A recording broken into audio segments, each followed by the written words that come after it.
warisan kenabian. Jadi ilmu warisan kenabian. Materi itu kita bahas para jamaah yang dimuliakan Allah Subhanahu wa taala untuk kita sedikit ada gambaran. Sebenarnya ilmu fikih itu apa?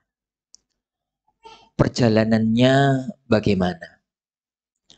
Kenapa kok sampai dasare podo Al-Quran, podo As-Sunnah, kok kemudian ada muncul berbagai madhab. Jadi di Indonesia madhab itu NU Muhammadiyah, ketambahan setiap meneh LDII. Ini. Terus bagaimana seharusnya kita itu bermuamalah dengan masalah-masalah fikih yang ada. Itu jadi mungkin izinkan Ana 2 sampai 3 kali pertemuan semoga tuntas. Ana akan bahas dengan singkat dari berdasarkan pada tulisan yang ada di jadi hadapan itu. Ana pakai PDF-nya aja ya. Baik. Gak apa-apa. Sama aja kok. Tapi para ikhwatin azani Allah yakum, berawal dari satu masalah. Pahami masalah ini. Tatkala Rasulullah Shallallahu Alaihi Wasallam meninggal dunia, tatkala beliau Shallallahu Alaihi Wasallam meninggal dunia, maka beliau mewariskan kepada kita 3 warisan, 3 pusaka. Yang beliau wariskan itu adalah Al-Quran, As-Sunnah, dan para ulama. Yang beliau wariskan itu adalah Al-Quran, As-Sunnah, dan para ulama. Al-Quran dan As-Sunnah karena sabda beliau Sallallahu Alaihi Wasallam, taraktu ba'di, yani Rasulullah SAW mengatakan syai'ain, aku tinggalkan setelahku itu 2 perkara. Lan tadhillu abada ma tamassaktum bihima. Kalian itu tidak akan pernah tersesat selama-lamanya selagi kalian itu berpegang teguh kepada keduanya. Keduanya itu adalah kitabullah dan sunnati. Kitabullah dan sunnahku. Adapun warisan Rasulullah SAW yang berupa para ulama, itu adalah karena sabda beliau SAW, innal ulama'a warasatul anbiya. Bahwasanya para ulama itu pewaris para nabi. Wa innal anbiya'a lam yuwarrisu dinaran wala dirhama walakin warrasul ilm. Jadi para ulama itu, para nabi itu gak mewariskan duit, gak mewariskan dinar, gak mewariskan dirham. Yang mereka itu adalah wariskan adalah ilmu. Faman akhadahu akhadha bihadzin wafir. Jadi yang barang siapa mengambil warisan kenabian, maka berarti dia telah mengambil bagian kebaikan yang sangat banyak. Lah, terpancar dari Al-Quran dan As-Sunnah ini, para jamaah yang dimulakan Allah Subhanahu wa taala, terpancar semua ilmu keislaman. Yani terpecah darinya semua ilmu keislaman. Kita mengatakan ya, di sini Al-Quran. Dan ini As-Sunnah. Ini Al-Quranul Karim. Al-Quranul Karim itu dipelajari dari 4 titik. Jadi Al-Quranul Karim itu kajian tentang Al-Quran itu pada 4 sisi. Iki rotok sekolah tenanan iki. Biasanya gak pakai tenanan. On papan tulis ya jadi rotok tenanan. Kajian tentang Al-Quranul Karim itu tinjauannya dari 4 sisi. Yang pertama dari titik ar-rasm. Rasm itu ilmu tulis Al-Quran. Ilmu tulis Al-Quran. Bagaimana cara penulisan Al-Quran. Yang kedua ya akhwan, dari ilmu qiraah, bacaan Al-Quran. Yang ketiga dari ilmu al-ma'na, makna Al-Quran. Yang keempat dari ilmu madhmun, kandungan Al-Quran. Kandungan Al-Quran. Gitu. Ilmu rasm ini yang menghasilkan berbagai macam ilmu di bidangnya. Ini urusan khusus ini. Ini ada ilmu-ilmu cabang-cabangnya. Ada ilmu rosem, ada ilmu ini, ilmu-ilmu yang biasanya kalau belajarnya itu hanya di kuliah-kuliah Quran. Di kuliah-kuliah ilmu Al-Quranul Karim. Nah, aku juga gak ngerti. Ini aku juga gak ngerti. Qiraah ini yang menghasilkan ilmu.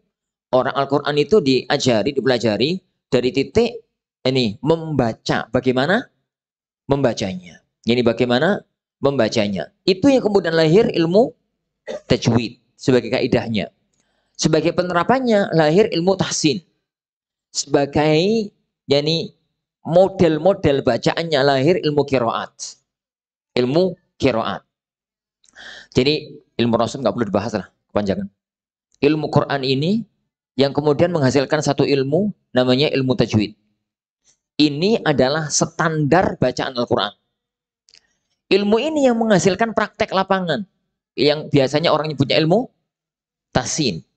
Dan karena ilmu tajwid, ilmu tahsin itu nggak sak model. Itu berbagai versi, berbagai model. Kenapa? Karena Al-Quran tatkala turun, itu bangsa Arab nggak satu logat bahasa. Semuanya bahasa Arab. Tapi logatnya beda-beda. Al-Quran itu turun menggunakan bahasa Quraisy. Bahasa Arab versi kabilah Quraisy. Sedangkan di sana ada Kohton, ada Tamim, ada Adi, ada ini, ada ini, ada ini. Wis gampang-gampangan nih basa Jawa. Jawa nih Gresik, karo Jawa nih Solo, karo Jawa nih Boyolali. Itu podo-podo Jawa nih beda. Nyun podo-podo Jawa nih itu beda.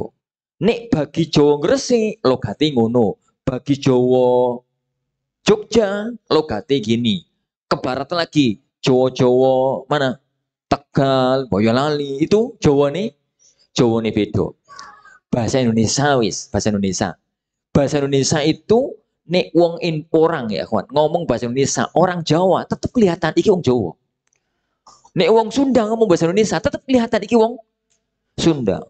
Wong Batak ngomong bahasa Indonesia, ya tetap kelihatan iki wong Batak. Ada nuansa beda di logatnya. Tapi tetap ada bahasa standar. Bahasa standar ini dipakai untuk ini apa ya? Presenter TV, untuk berita, untuk apa? Lah, bahasa standar Arab itu bahasa Quraisy.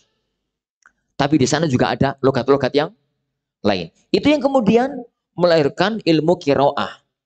Ilmu qiraah. Qiraah itu bukan orang manggung itu nggih. Itu jenis lain itu. Qiraah itu ilmu bacaan Al-Quran, berbagai jenis. Nah, ilmu qiraah itu yang berkembang di negeri kita.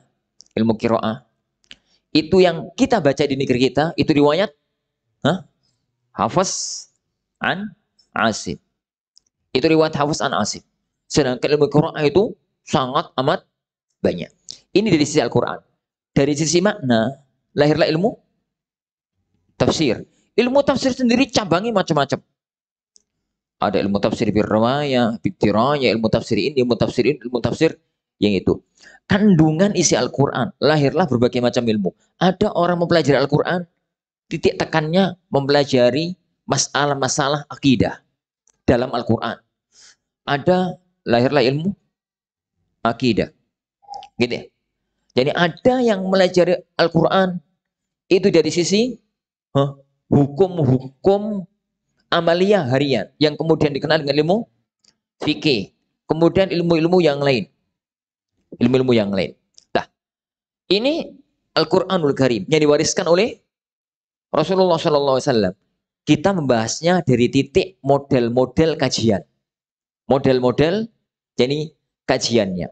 Untuk bisa mempelajari Al-Quran, maknanya, kandungannya, ini dan ini, itu butuh ilmu pendukung. Namanya ilmu al-alah. Ilmu alat.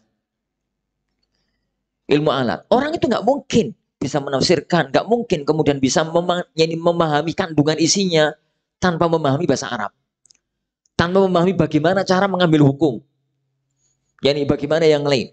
Ilmu-ilmu itu yang kemudian nggak mungkin dipelajari tanpa ilmu alat. Ilmu alat itu adalah ilmu bahasa Arab. Ilmu al-lughah al-arabiyah. Ilmu bahasa Arab ini dikaji dari 2 titik.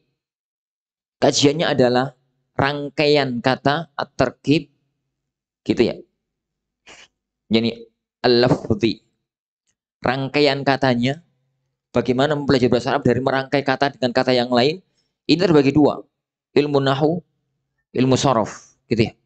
Jadi kemudian ada juga kajian yang kedua, jadi mempelajari bahasa dari titik maknanya, al-tarkib al-maknawi. Ini yang kemudian dikenal dengan nama ilmu al-balaghah. Itulah yang penting itu. Jadi di titik Al-Quran cabang ilmu itu seambrek. Ini belum kita pelajari sunnahnya. Belum kita mempelajari, jadi kajian as-sunnah pun mirip-mirip dengan ini, pecahannya. Ada ilmu riwayatnya. Dari ilmu riwayat itu muncul ilmu ini, muncul ilmu ini, muncul ilmu ini, dan berbagai macam ilmu-ilmu yang ada. Dengan sedikit ya akhwan memahami masalah ini, kita itu merasa jadi cuili gitu kok, kurang ngerti apa-apa. Ini makanya ini ono wong tuh nyombong itu diguyu kucing. Sampai niku lho nguasai seperberapa ilmu agama. Kok nyombong itu loh. Itu diguyu karo kucing. Ini jawago misalkan pinter dalam fatwa masalah agama, pinter. Iya, sampean itu hanya di titik ini, Mas. Tapi begitu sampean ngomong tajwid, persis kayak bocah TK. Begitu sampean ngomong nosem, belas gak ngerti apa-apa. Ini ada seorang alim di bidang tajwid, jago. Kadang-kadang dalam ilmu fikihnya dia mentah. Ini dalam ilmu fikihnya dia itu mentah. Ada orang jago sekali di bidang ilmu tafsir. Terkadang ilmu-ilmu yang lain harus mentah juga. Ilmu Islam itu sangat luas. Jadi ilmu Islam itu sangat luas. Dan ini diwariskan oleh Rasulullah SAW. Ini baru kita bicara apa ya, Wan? Bicara ilmu Al-Quran. Belum kita bicara ilmu sunnah. Gak usah bahas lah sunnah ketahuan. Coba gambaran itu deh. Gambaran bagaimana keilmuan yang ada di tubuh kaum muslimin. Jadi di tubuh ini seorang muslim. Untuk sedikit kita itu punya gambaran bahwa sealim-alimnya orang, dia itu masih bodoh. Karena jadi banyak cabang-cabang keilmuan keislaman yang dia itu belum menguasainya. Jadi yang belum dia itu menguasainya. Belum kita bicara ilmu alatnya, ilmu pendukungnya, ilmu sejarah, ilmu ini, ilmu sirah nabawiyah, dan ilmu yang lainnya. Baik. Nah, yang akan kita bicarakan itu bagian kecil dari keilmuan keislaman. Namanya fikih. Kita nggak akan bicara tentang akidah, tentang adab, akhlak. Kita nggak akan bicara tentang ini, tentang itu, dan macam-macamnya. Yang kita bicarakan adalah satu cabang ilmu namanya fikih. Jadi satu cabang ilmu namanya fikih. Gitu ya. Baik. Itu. Kita masuk sekarang. Apa itu ilmu fikih? Apa itu yani ilmu fikih? Ilmu fikih para jamaah yang dimulakan Allah Subhanahu wa taala. Singkat-singkat aja ya. Ben gak ketahuan. Engko jadi ngaji kita terus gak barbar. Ilmu fikih itu didefinisikan oleh para ulama ma'rifatu. Tulisannya roto elek. Hah? Kurang besar. Hah? Masa kurang gede rek? Udah gede. Tak gede nanti. Tapi gak biasa nulis gede aku. Ini toh. Podo wae. Al-Faq. Kan di situ ada. Ya.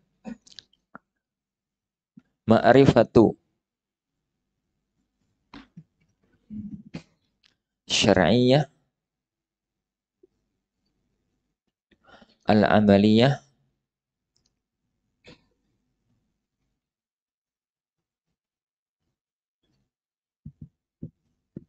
ya. Ma'rifatul ahkam asy-syar'iyyah, mengetahui hukum-hukum syariat. Ini mengetahui hukum-hukum syariat. Yang amalia, amalia itu yang berkaitan dengan amal perbuatan hamba, yang berkaitan dengan amal perbuatan manusia. Min adillatihat tafsiliyah, yang terambil dari dalil-dalil secara terperinci. Dari dalil-dalil secara yang terperinci. Definisi ini ya kawan menunjukkan kepada kita para jamaah sekalian Allah Ta'ala menunjukkan kepada kita bahwasanya ilmu fikih itu ilmu yang membidangi masalah amal perbuatan manusia. Jadi nggak bicara akidah, nggak bicara akhlak, nggak bicara tazkiyatun nufus, nggak bicara apa. Ilmu fikih itu kalau disebut fikih yang dimaksudkan adalah ilmu yang berkaitan dengan amal perbuatan manusia. Lah, amal perbuatan manusia dalam tinjauan agama itu terbagi dua. Ini al-fiqh itu ilmu perbuatan manusia dalam tinjauan syar'i itu terbagi dua. Ada perbuatan manusia yang berkaitan hanya dengan Allah semata, ini namanya fiqh al-ibadat. Yang kedua fiqh al-muamalat. Ini fiqhul ibadat, fiqh al-muamalat. Jadi fikih itu ada dua macam. Ada fikih ibadah, ada fikih muamalah. Ada fikih yang berkaitan dengan masalah ibadah, hukum-hukum ibadah. Ada hukum-hukum yang berkaitan dengan muamalah. Ini pembagian yang paling enak. Daripada kita bagi jadi 4, bagi jadi 2. Nah, fikih ibadah itu yang pokok berapa? 4. Salat, kemudian az-zakat, zakat dulu apa puasa dulu? Dua ya. Asyam al-hajj.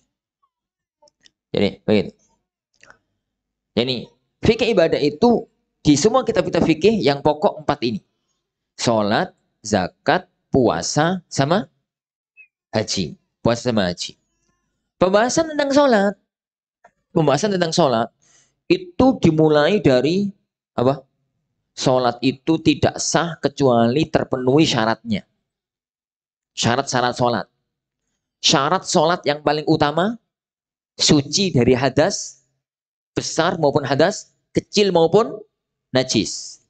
Untuk bisa suci dari hadas besar, hadas kecil maupun najis itu harus bersuci. Alatnya air. Maka biasanya semua kitab fikih itu diawali dengan kitabul miyah. Kitab Thaharah, kitab bersuci, yang itu awalnya adalah bahasan tentang masalah air. Air, terus kemudian masalah benda najis, kemudian masalah apa? Cara wudhu, mandi, tayamum, dan semua macam-macamnya. Baru bahas tentang masalah apa? Jadi masuk waktu-waktu sholat, hukum menutup aurat, terus sampai masalah sholat, sampai masalah berikutnya. Diujungi biasanya tentang fikih jenazah. Kenapa? Meskipun jenazah itu bukan sholat tok, tapi yang inti adalah sholat jenazah. Pembahasan tentang zakat. Jadi rentetannya nanti pada sedekah. Jadi zakat mal, zakat fitr. Masalah puasa. Puasa wajib, puasa Ramadan, puasa nazar, puasa sunnah, iktikaf. Biasanya begitu, rentetan kajian fikih. Kalau haji, haji, umroh, rentetannya. Jadi haji umroh itu biasanya mesti mesti ada hadiyu. Hadiyu yang disembelih pada waktu tanggal 10 itu loh. Rentetannya dengan hadiyu, rentetannya dengan hadam. Kalau hadiyu sudah muncul di sini, maka biasanya itu muncul masalah udhiyah, akikah, dan berikutnya. Dan berikutnya. Di rata-rata mazhab, kalau membahas fikul ibadat, itu 4 ini. Kecuali dalam mazhab Hambali, masuk dalam fikih ibadah kitabul jihad. Jadi kitabul jihad masuk dalam fikul ibadat. Lah, kemudian yang kedua ya, akhwan, fikul muamalat. Wong itu mesti interaksi sama orang lain. Wong itu mesti interaksi sama orang lain. Tapi ya, akhwan, wong itu fitrahnya manusia itu nggak bisa hidup sendiri, butuh konco, butuh teman. Maka untuk dididik ngono, dek itu apa? Nikah, ngono ya. Muncullah fikih al-usra, fikih keluarga. Ini fikih al-usra. engko nek wis nikah, yo dolek duwe kerja. Dolek duwe kerja. Kerja muncul satu fikih namanya fikhul muamalat al-maliyah.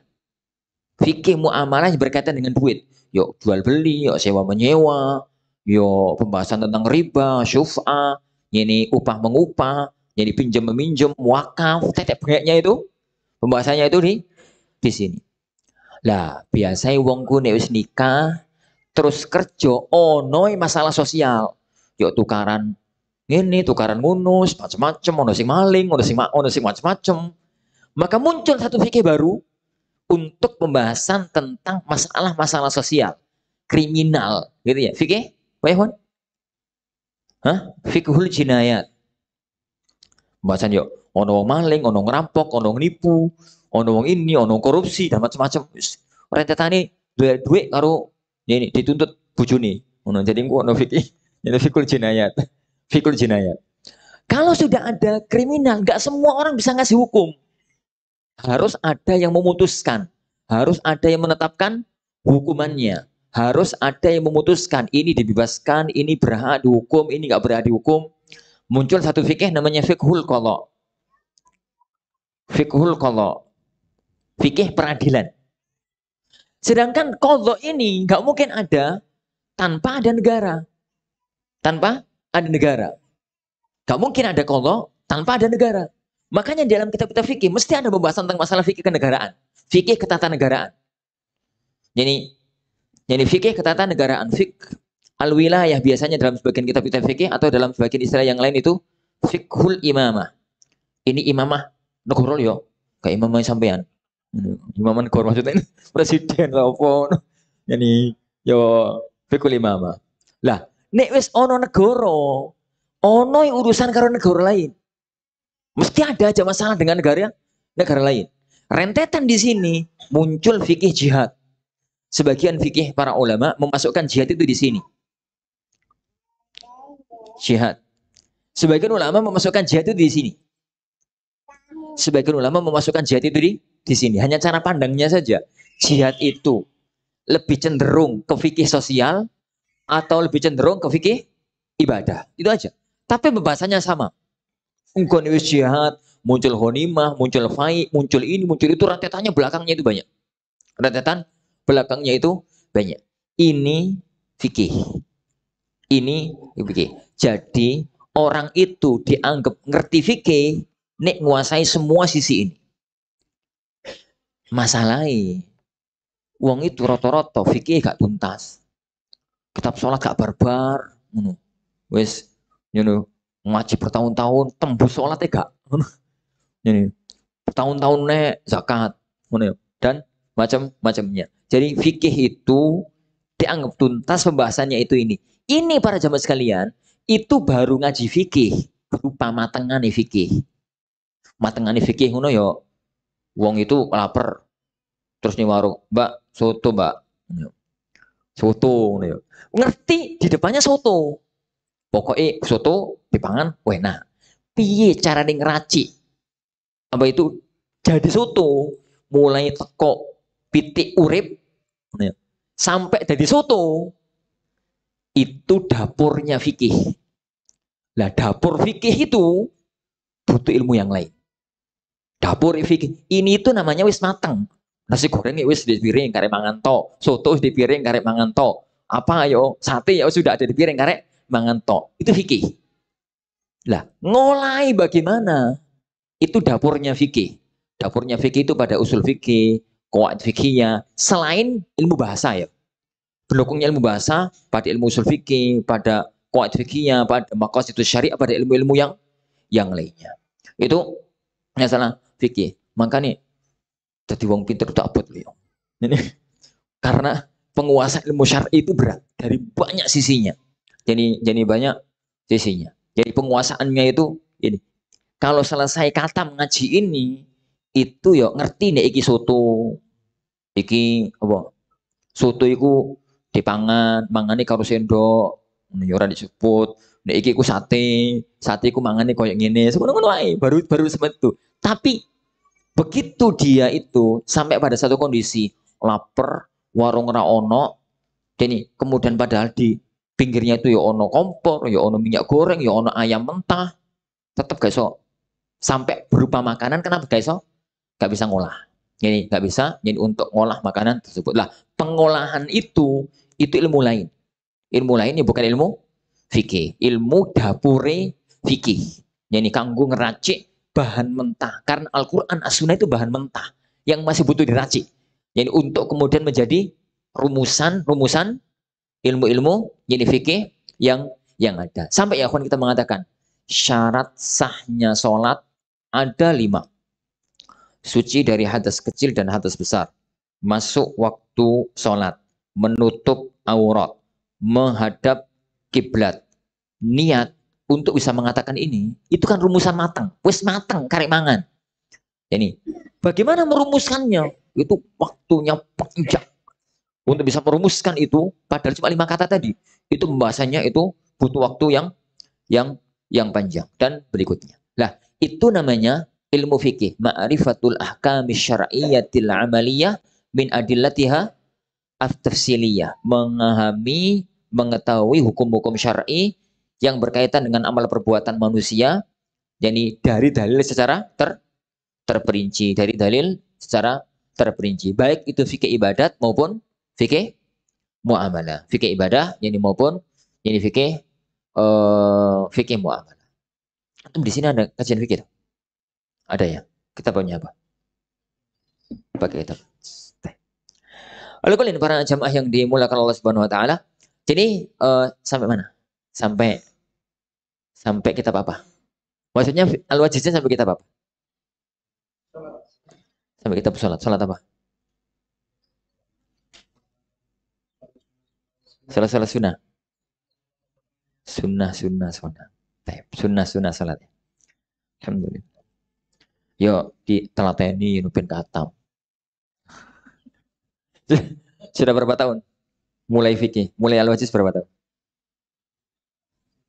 Hah? 3 tahun. 2 tahun. Tep. Para jamaah yang dimulakan Allah Subhanahu wa taala. Itu tadi tentang kandungan cakupan kajian fikih. Ini cakupan dan kandungan kajian fikih. Lah, sekarang kita coba lihat jadi bagaimana fikih itu perjalanan sejarahnya. Jadi perjalanan sejarahnya secara panjang ilmu fikih. Ini sejak zaman Rasulullah Sallallahu Alaihi wa ala alihi Wasallam sampai zaman kita, singkat aja. Jadi semua ilmu agama para jemaah sekalian itu berawal dari zaman Rasulullah. Kalau ada satu ilmu yang diklaim sebagai ilmu agama, tapi di zaman Rasulullah SAW ilmu itu belum ada cikal bakalnya, dipastikan itu bukan bagian dari Islam. Jadi semua ilmu yang diklaim sebagai bagian dari Islam, tapi tidak ada cikal bakalnya. Ingat ucapan saya, cikal bakalnya. Di zaman Rasulullah SAW, maka itu bukan bagian dari agama. Bukan bagian dari agama. Kenapa? Gak mungkin ilmu itu dinamakan ilmu syar'i, ilmu agama, kalau tidak ada cikal bakalnya di zaman Rasulullah yani sallallahu alaihi yani wa ala alihi wasallam. Secara fikih, kalau boleh kita pecah, yani tarikh al-fiqh gitu ya. Kalau boleh kita pecah, secara fikih itu, jadi yang pertama, fikih di zaman nubuah, di zaman kenabian. Yani fikih di zaman kenabian. Bagaimana gambaran kajian fikih di zaman kenabian? Yang kedua, yani fikih di zaman ba'dan nubuah. Nubuah, gitu ya. Zaman setelah zaman kenabian. Wa qablal madhahib. Sebelum zaman madhab para ulama fikih. Yang ketiga, yani fikih di zaman al-madhahib al-fiqhiyah. Yang terakhir, fikih di zaman sekarang. Kita bahas dulu fikih di zaman kenabian. Jangan semua tahu para jamaah sekalian. Rasulullah SAW itu sejak jadi nabi sampai meninggal dunia, beliau itu tinggal di dunia ini berapa tahun? Hidup di dunia 23 tahun. 23 tahun itu, 23 tahun itu sebagiannya di Mekah, sebagiannya di Madinah. Jadi kalau kita mengatakan fikih fi ahdi an-nubuwah, itu bagi dua. Ada zaman al-ahdul makki, zaman tatkala Rasulullah SAW masih di Mekah, dan ada al-ahd al-madani, zaman setelah Rasulullah SAW hijrah ke kota Madinah. Di kota Mekah, para jamaah sekalian, 13 tahun beliau Shallallahu Alaihi Wasallam di kota Mekah. Titik fokus syariat itu pada pembenahan akidah. Jadi pada pembenahan akidah, ngajak orang-orang musyrik untuk masuk Islam, menyembah Allah semata, tidak berbuat syirik, yani dengan apapun, dengan siapapun, menyekutukan Allah Subhanahu wa taala. Itu titik fokus yang ada di zaman yani di kota Mekah. Jadi makanya anak katakan di situ bahwa di kota Mekah itu ilmu atau ciri khas yang ada di Mekah. Jadi mereka yani apa ya? Pada akidah atau pada tauhid. Titik fokusnya pada masalah akidah. Titik fokus. Tapi bukan berarti nggak ada fikih. Di kota Mekah itu sudah ada syariat-syariat yang berkaitan dengan fikih. Fikih yang ada di kota Mekah itu gambarannya tiga ini. Ini akidah ya. Fikih yang ada di kota Mekah gambarnya itu tiga. Yang pertama, al-ahkam, hukum-hukum yang berkaitan dengan akidah. Hukum-hukum yang berkaitan dengan akidah. Ini hukum-hukum agama, hukum-hukum amal perbuatan, tapi kaitannya dengan akidah. Contoh, larangan menyembelih untuk selain Allah. Larangan yani ziarah kubur di zaman awal. Zaman awal. Ziarah kubur itu sebenarnya bukan masalah akidah. Ziarah kubur itu masalah fikih karena masalah amal perbuatan. Tapi karena dikhawatirkan oleh Rasulullah SAW, orang itu kalau ziarah kubur itu akan terjerumus ke dalam kesyirikan, maka di awal-awal masih Islam, masih di kota Mekah dilarang. Jadi fikih-fikih yang ada di zaman kota Mekah itu adalah fikih-fikih hukum-hukum agama yang berkaitan dengan tauhid. Yang kaitannya erat dengan tauhid. Yang kedua, hukum-hukum agama, hukum-hukum amal perbuatan hamba yang berkaitan dengan agama yang ada kaitannya dengan konsep akhlak sosial yang umum. Yani berkaitan dengan apa ya? Berkaitan dengan tatanan hidup kemasyarakatan.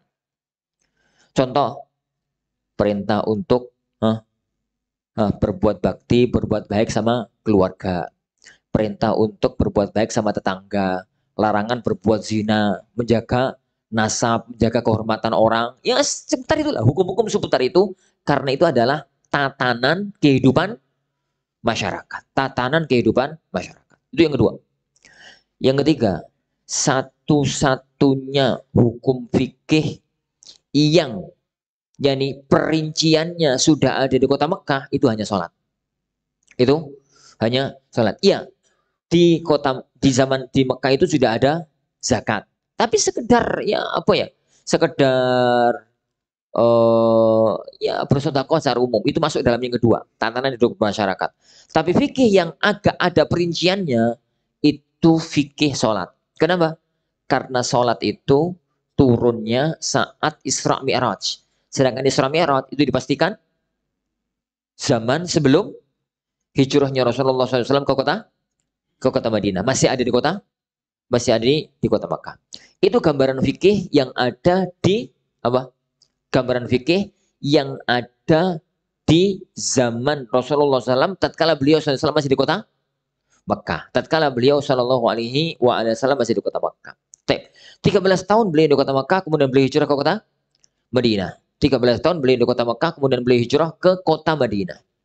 Sampai di kota Madinah, semua hukum agama itu turunnya, semua hukum fikih itu turunnya di kota Madinah, kecuali yang saya jabarkan tadi. Jadi kecuali yang ada di kota Mekah. Tapi semuanya itu turun di kota Madinah. Bagaimana gambaran fikih di kota Madinah? Gambaran fikih di kota Madinah ya, kawan, itu belum kayak fikih sekarang. Jadi zaman itu durung gak ono jam pertama pelajaran fikih. Jadi zaman itu fikih itu muncul pertama Rasulullah SAW mengajarkan tata cara ibadah. Mengajarkan tata cara ibadah. Rasulullah mempraktekkan lalu dilihat oleh para sahabat. Para sahabat kemudian meniru. Rasulullah SAW mengajarkan tata caranya ibadah, kemudian didengarkan, diamalkan oleh para sahabat. Ada sahabat yang mengamalkan sesuatu yang bagus, dipuji oleh beliau SAW. Ada sahabat yang melakukan kesalahan, ditegur oleh beliau SAW. Para sahabat ada yang bingung menghadapi satu masalah, bertanya kepada beliau SAW. Kalau beliau bisa jawab, dijawab. Kalau nggak ada, turun wahyu. Begitu gambarannya. Jadi begitu, jadi gambaran yang ada. Jadi belum ada di zaman Rasulullah SAW itu ngaji kitabus sholat. Bab tentang sholat. Jadi para sahabat sekalian, pelajaran kita sekarang pelajaran tentang bab sholat. Sholat adalah keutamaannya, kemudian syarat-syaratnya, rukun-rukunnya, itu plus belum ada. Ya gambarannya itu sederhana banget. Rasulullah SAW itu sholat, dicermati, diperhatikan oleh para sahabat. Jadi gambarannya itu misalkan ya, Abu Hurairah radhiyallahu anhu itu mengatakan dalam Sahih Bukhari. Jadi Rasulullah SAW itu setiap kali selesai takbiratul ihram itu sakata hunayyatan. Jadi beliau itu diem sebentar. Tapi kok jenggote gerak-gerak. Jenggote itu obah-obah. Itu berarti Abu Hurairah pas sholat itu gak lihat sujud, gak lihat tempat sujud, tapi nyawang imam. Jadi, padahal Abu Hurairah itu masuk Islam di tahun ke-7 Hijriah. Awal tahun ke-7 Hijriah. Muharram tahun ke-7 Hijriah beliau itu masuk Islam. Jadi Rasulullah kok diem ya? Gak langsung Al-Fatihah. Tapi kok janggutnya gerak-gerak gitu. Selesai sholat, jadi saya tanya sama Rasulullah, ya Rasulullah tadi itu pas selesai takbiratul ihram terus gak langsung Al-Fatihah itu jenengan ngomong ngopo? Rasulullah mengatakan saya ngomong Allahumma ba'id baini wa baina khotoyaya sampai akhir. Jadi sampai akhir. Jadi itu gambaran jadi Rasulullah SAW melakukan sesuatu lalu ditiru oleh para sahabatnya. Kadang-kadang Rasulullah itu sombong aja. Sholat dan dilihat. Beliau itu pernah sholat jadi naik mimbar. Sholatnya di atas mimbar. Mimbarnya Rasulullah itu punya kayak apa? Nah, jadi pertama kali Rasulullah SAW itu datang ke kota Madinah. Itu ya lantai biasa. Kemudian beliau ceramah begitu di lantai. Sahabat-sahabat yang ada di belakang itu gak serak. Ya Rasulullah yang kita yang di belakang itu gak ketok. Ya boyon jenengan naik ke tempat yang agak tinggi gitu loh. Akhirnya Rasulullah merintahkan ya wis potongkan bongkahani korma. Bongkahani korma itu dipotong jadi setinggi begini gitu. Terus jadikan Rasulullah SAW tempat berdiri. Sampai beberapa tahun itu mimbarnya Rasulullah SAW. Sampai kemudian jadi di akhir-akhir masa kenabian ada seorang ibu-ibu datang kepada Rasulullah dalam Sahih Bukhari. Datang kepada Rasulullah SAW.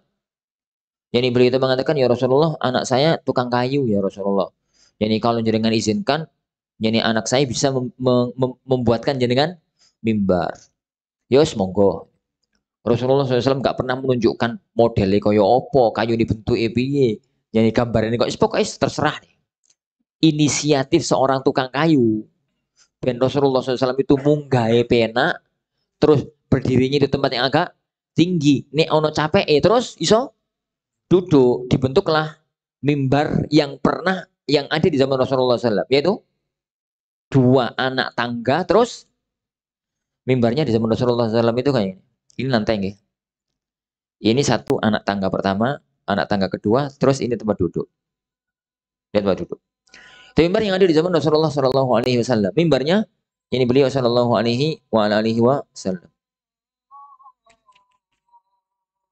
Bentar, selesaikan ini.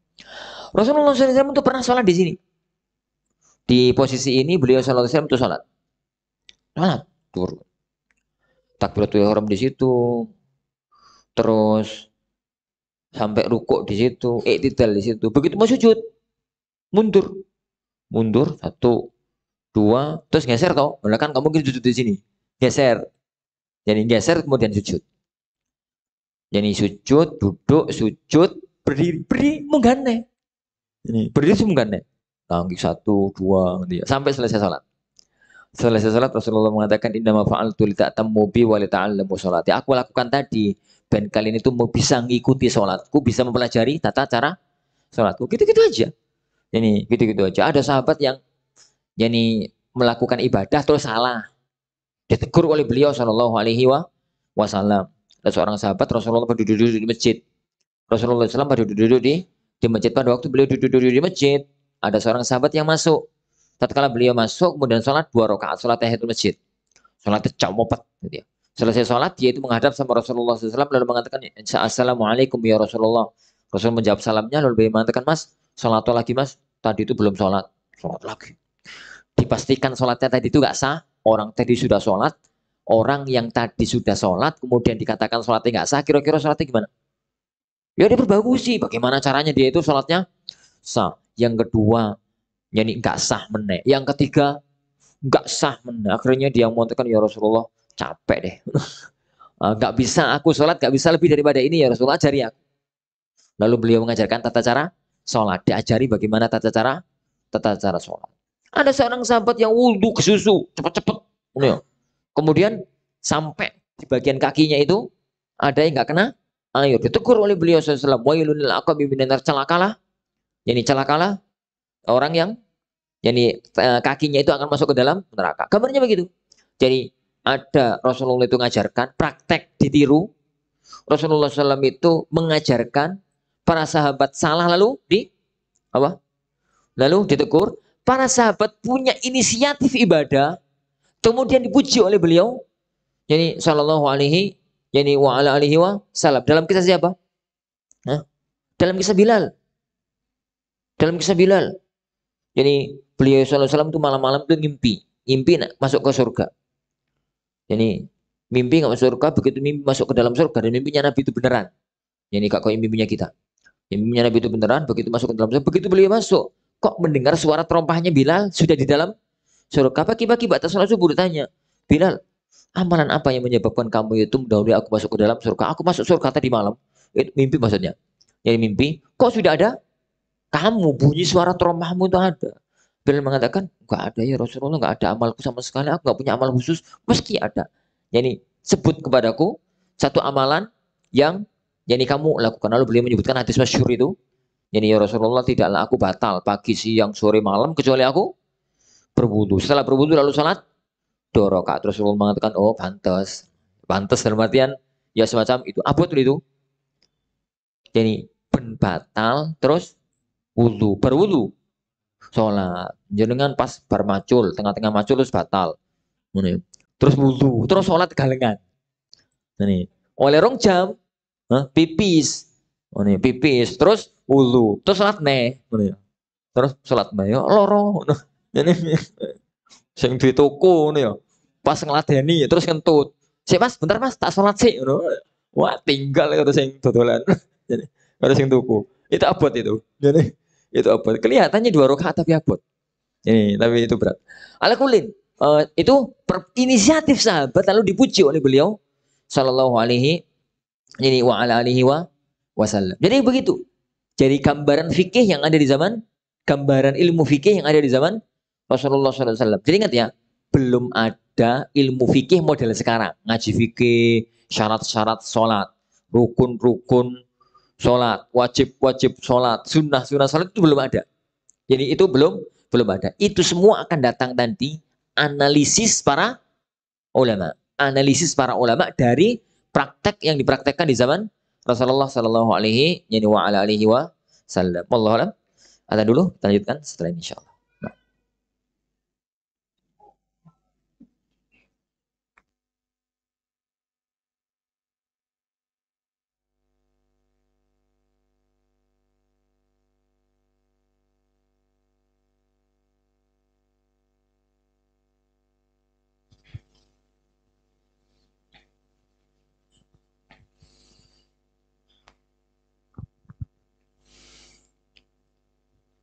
Allahu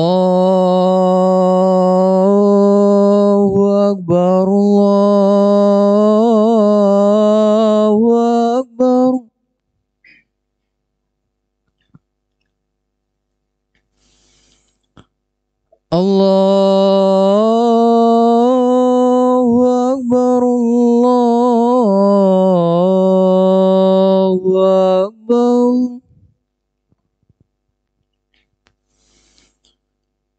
أشهد أن لا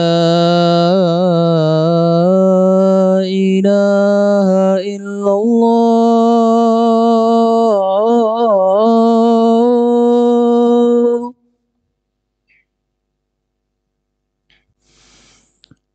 أشهد أن لا إله إلا الله.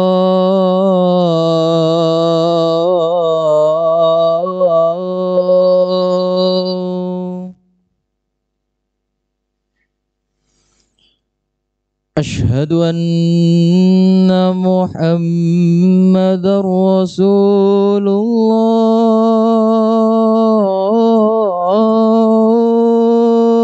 الله.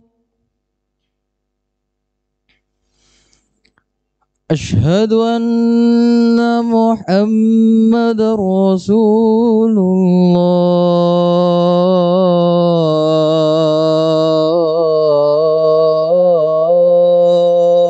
الله. حي على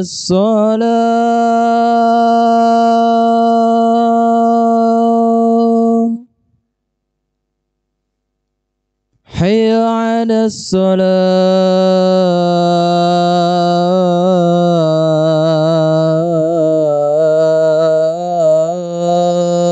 الصلاة. حي على الفلاح.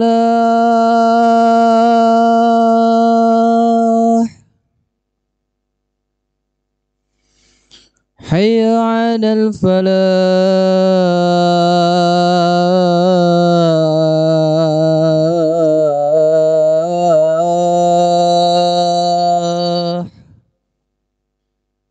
الله أكبر الله أكبر لا إله إلا الله.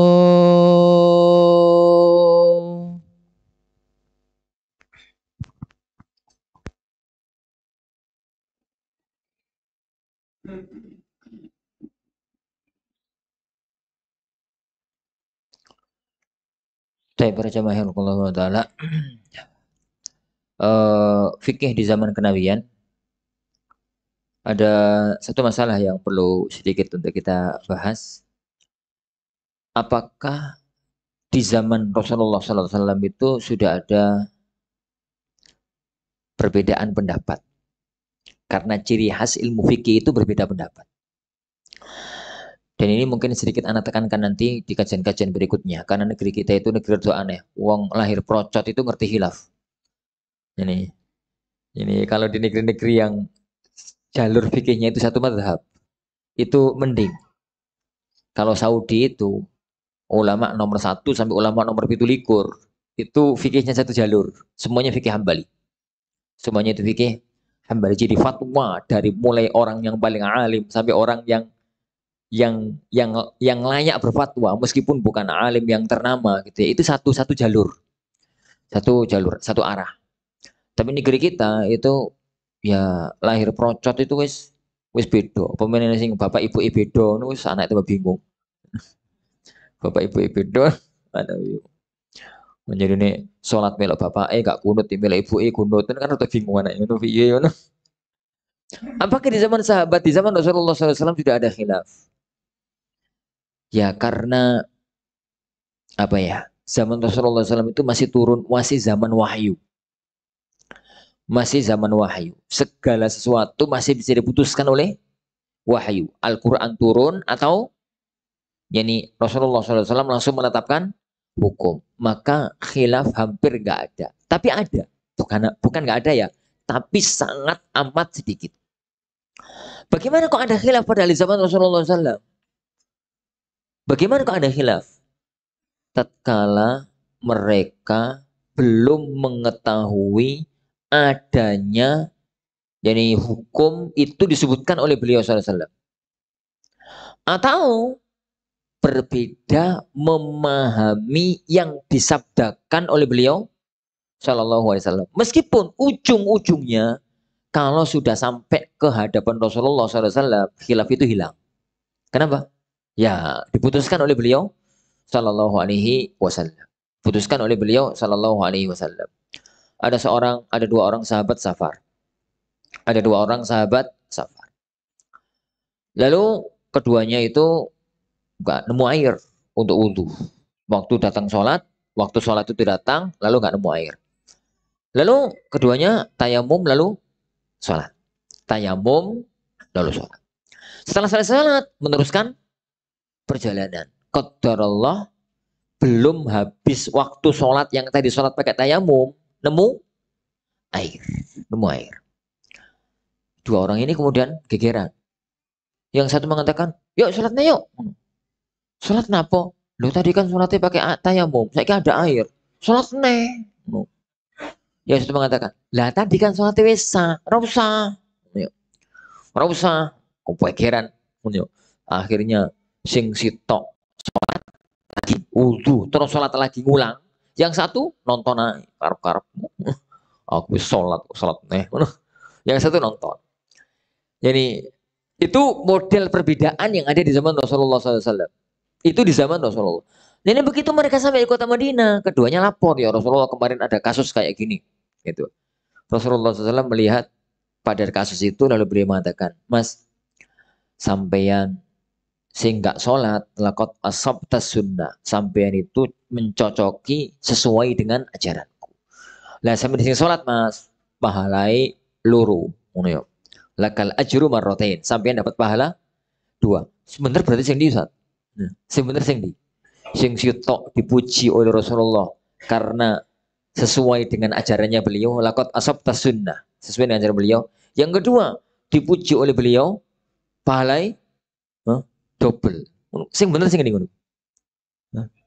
Sing pertama apa sing kedua?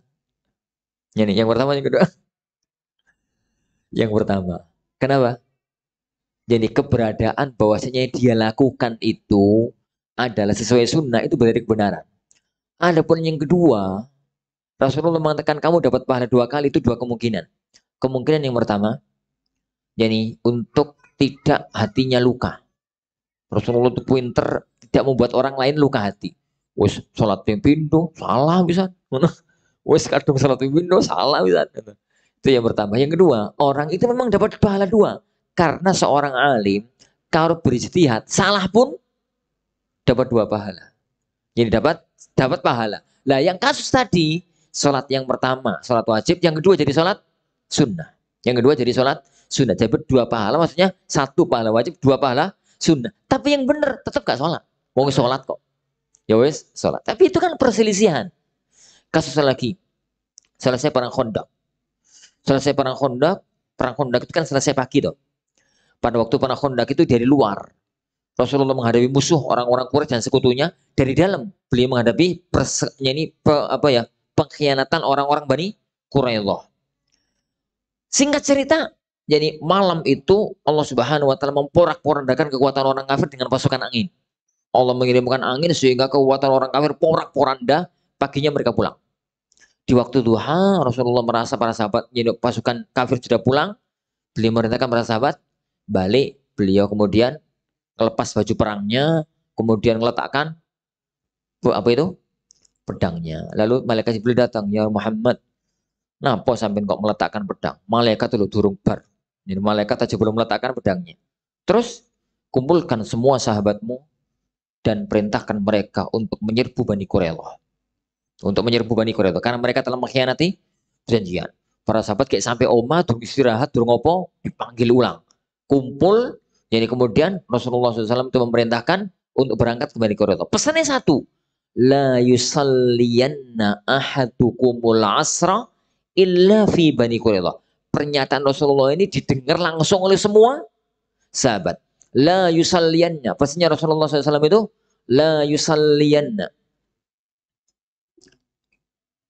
ahadukumul asra. Hadis ini dalam Sahih Bukhari Muslim. Illa fi Bani Quraidah. Rasulullah SAW itu pesan. Jadi kepada semua sahabat yang ada di hadapan beliau tatkala itu, pasukan perang. La yusalliyanna ahadukumul asra. Jangan ada yang sholat asar illa fi Bani Quraidah. La yusalliyanna, bener-bener jangan ada yang sholat ahadukum, salah satu dari kalian, al asra, sholat asar, illa fi Bani Quraidah, kecuali di Bani Quraidah. Ini tempat pengumuman Masjid Nabawi. Ini benteng Bani Quraidah. Rasulullah pesan, jangan ada yang sholat asar kecuali di sini, di Bani Quraidah. Berangkatlah para sahabat. Rasulullah sendiri nggak langsung berangkat, beliau masih punya urusan, maunya nyusul keesokan harinya. Para sahabat serentak berangkat mereka ke Bani Quraidah. Perjalanan gitu ya, sampai di sini waktu duhur. Mereka sholat duhur. Sampai di sini datang waktu asar. Bani Quraidah masih jauh. Kalau nekat berangkat ke Bani Quraidah, nyampe Bani Quraidah perkiraannya itu Isya. Nyampe ke Bani Quraidah perkiraannya itu Isya, ba'da Isya baru nyampe. Sebagian sahabat mengatakan, "Sik, madeg sik, salat." Ngono. Berhenti dulu, salat. Ngono. Sebagian sahabat mengatakan, "Ndak sampean ku piye to, Mas?" Pesan Rasulullah dia apa?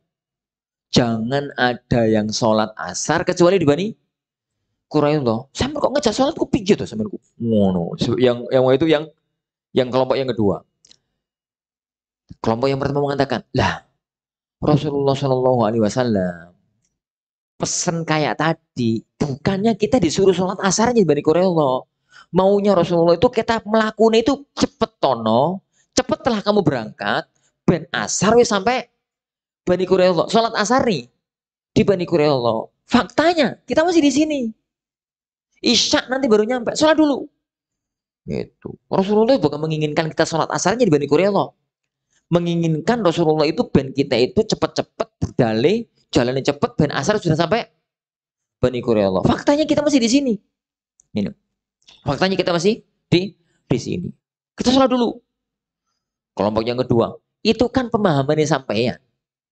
Pokoknya Rasulullah tadi pesan nih, sholat asar di Bani Quraidah sampai besok nyampe. Kita sholat asarnya besok di Bani Quraidah. Wah, akhirnya yang pertama, karepmu, ini budal-budal lo, terserah kamu, budal-budal lo, aku mau sholat. Nah, akhirnya sebagian sholat asar di tengah jalan, sebagian tetap berangkat, sebagian bingung, sebagian sahabat bingung, ini PJ, jiri Ustadz A mandek, jiri Ustadz B melaku, ini PJ, akhirnya bingung yang tengah-tengah. Sebagian sahabat itu melakukan satu praktek yang aneh, sholat sambil naik kendaraan. Jadi saking bingung ya, akhirnya di atas kuda itu sholat. Kuda tetap melaku, terus sambil sholat asar. Ini rada pelanggaran ya. Yang pertama itu jelas, yang kedua jelas. Ini tengah-tengah itu manusia bingung. Karena bingung mengumpulkan dua pendapat, tapi rada aneh malahan. Akhirnya benar. Yang sholat di tengah jalan berarti sholat asar pada waktunya. Yang nekat ke Bani Quraidah, sholat asarnya ba'da Isya. Ini dengan pemahaman yang tadi. Lah, keesokan harinya Rasulullah SAW itu nyampe ke Bani Quraidah. Geger para sahabat cerita, ya Rasulullah kayak wingi geger. Zaman itu kan durung iso telepon toh. Jadi ya Rasulullah kemarin gegeran. Kenapa? Lah jenengan pesen kemarin itu pesannya la yusalliyanna ahadukumul asra illa fi Bani Quraidah. Tengah jalan kejadian begini terus. Ya ada yang sholat, ada yang lanjut. Yang lanjut sholat asarnya ba'da Isya. Rasulullah tidak mengatakan satu patah kata pun. Beliau hanya senyum terus diem plus. Yuk gak membenarkan yang pertama, gak menyalahkan yang pertama. Gak membenarkan yang kedua, gak menyalahkan yang kedua. Dan gak komentari yang sholat tengah jalan baru melaku. Ini. Rasulullah SAW itu hanya senyum. Menunjukkan. Nah, dua-duanya gak bermasalah. Jadi dua-duanya itu tidak jadi bermasalah. Jadi kenapa? Itu cara pandang. Dalile podo, cara pandangnya berbeda. Sebagian sahabat memandang, pokoknya Rasulullah ngelarang ya ngelarang. Gitu. Akhirnya mereka sholat di sini. Sebagian sahabat itu memahami, kenapa Rasulullah ngomong semacam ini.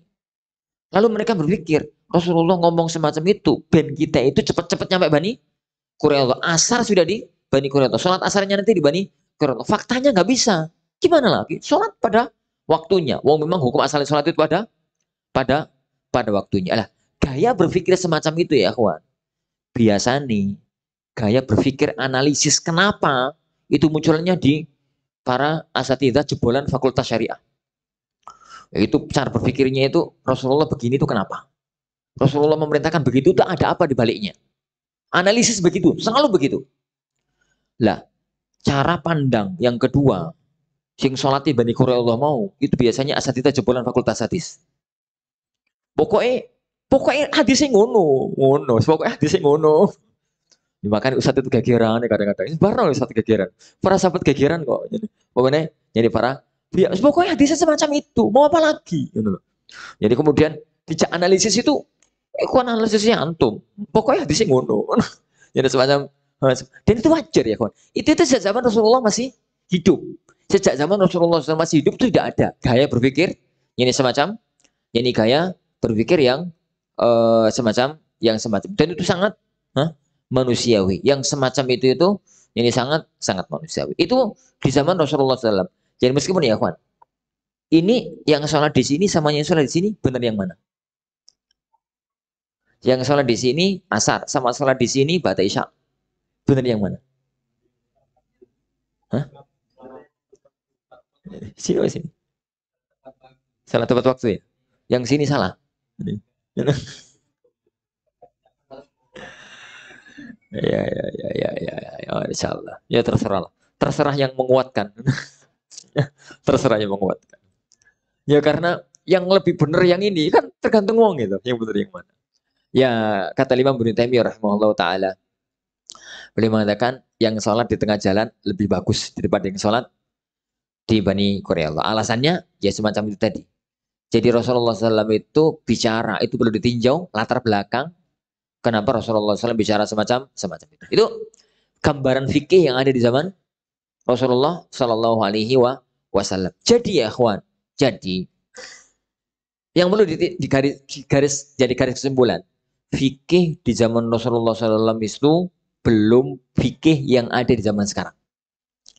Jadi kitab-kitab fikih yang ada di zaman sekarang itu adalah rumusannya para ulama merumuskan apa yang pernah terjadi di zaman beliau, yani Shallallahu Alaihi, yani wa ala alihi wasallam. Apa yang ada di zaman beliau Shallallahu Alaihi Wasallam. Lah, rumusan itu kadang-kadang disepakati oleh para ulama, kadang-kadang diperselisihkan oleh para jadi ulama-ulama, jadi oleh para jadi ulama-ulama kita. Baik.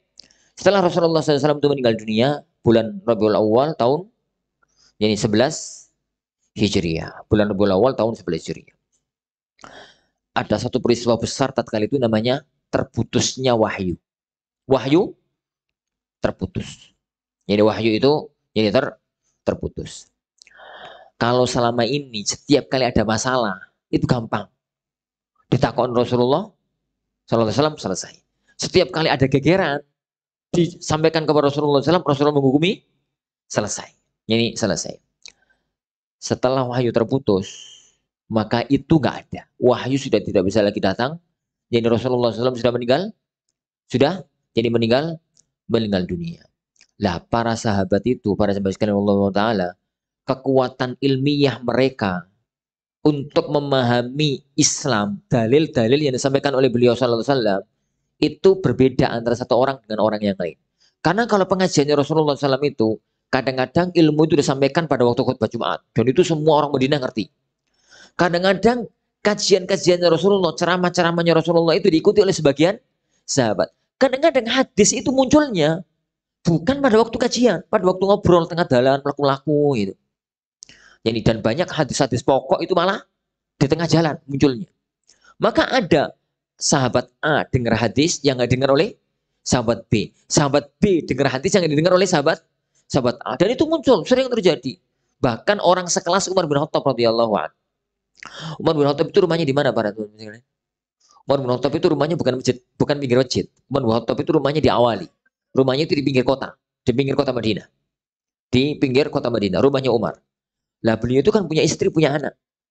Punya istri, punya anak. Kemudian kan butuh kerja untuk cari uang, untuk cari nafkah. Umar tuh ngomong sama temen nih, sama sahabat, tetangganya sahabat Ansor, Mas, sampean aku saiki masjid yo. Sampean sing kerja. nanti sore kalau anak pulang dari masjid, kamu pulang dari kerja, apa yang saya dengar dari wahyu, apa itu dari masjid, tak sampaikan kepadamu. Sesuk, jadi kebalikan. Sampai ke masjid, aku yang kerja. Jadi aku yang kerja. Itu yang semangat. Sekelas Umar. Tapi banyak sahabat itu yang ini yang itu. Dalam artian tidak mendengar semua yang disampaikan oleh beliau Shallallahu Alaihi Wasallam. Sehingga para sahabat itu ada yang dengar hadis A, nggak dengar hadis B. Ada yang dengar hadis B, nggak dengar hadis C dan begitu. Sampai kemudian wahyu itu turun. Tatkala wahyu itu turun, para sahabat Nabi Shallallahu Alaihi Wasallam ada yang mereka sadar bahwasanya mereka itu bukan alim. Gak semua sahabat itu alim loh ya. Gak semua sahabat itu alim. Ada di antara mereka itu para ulama. Ada di antara mereka itu para ulama. Tapi tersibukkan dengan urusan lain. Abu Bakar itu alim nomor satu. Tapi tersibukkan dengan apa? Pemerintahan. Sibuk dengan pemerintahan. Umar, Utsman, begitu ya. Itu manusia-manusia utama. Tapi tersibukkan dengan dunia pemerintahan. Sehingga hari-harinya itu semacam itu. Ada sebagian sahabat yang tersibukkan dengan jihad. Kayak Khalid bin Walid. Ini Amr bin As. Itu para sahabat-sahabat utama. Tapi mereka tersibukkan dengan jihad. Lah, sahabat-sahabat yang mereka itu fokus mengajarkan ilmu, itu gak semua. Itu gak semua. Itu pun para jamaah sekalian Allah Ta'ala, Allah itu memberikan kemampuan orang itu beda-beda. Ada sebagian sahabat itu yang fokus menyampaikan pengajaran Al-Quran, semacam Ubay bin Ka'ab. Jadi, dan sahabat-sahabat yang kemudian jadi rujukan ilmu qiraah. Ada sebagian sahabat itu yang fokusnya itu menyampaikan riwayat hadis, tapi nggak banyak fatwa. Ini urusan berfatwa tentang masalah-masalah sosial, masalah-masalah hukum, itu nggak banyak fatwa.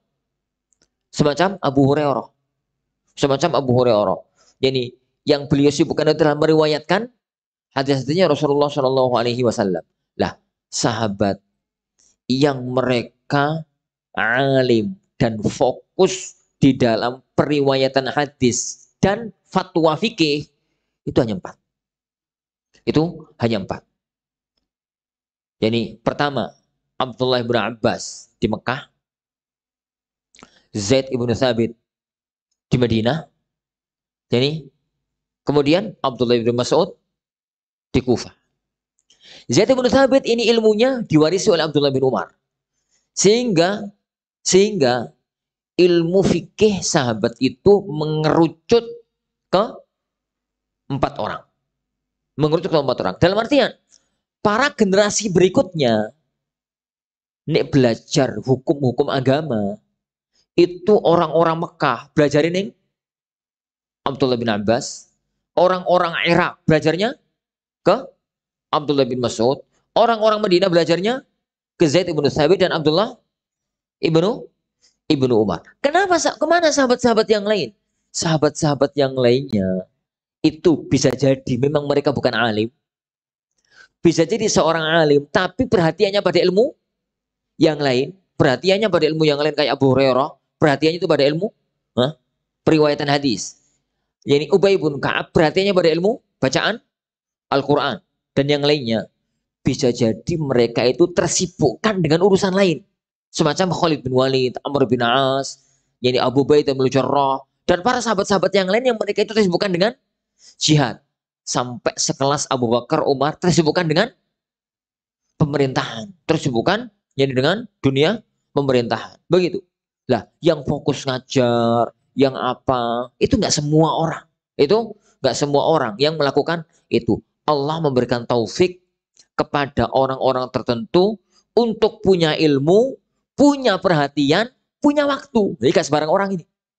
Itu taufik yang Allah berikan.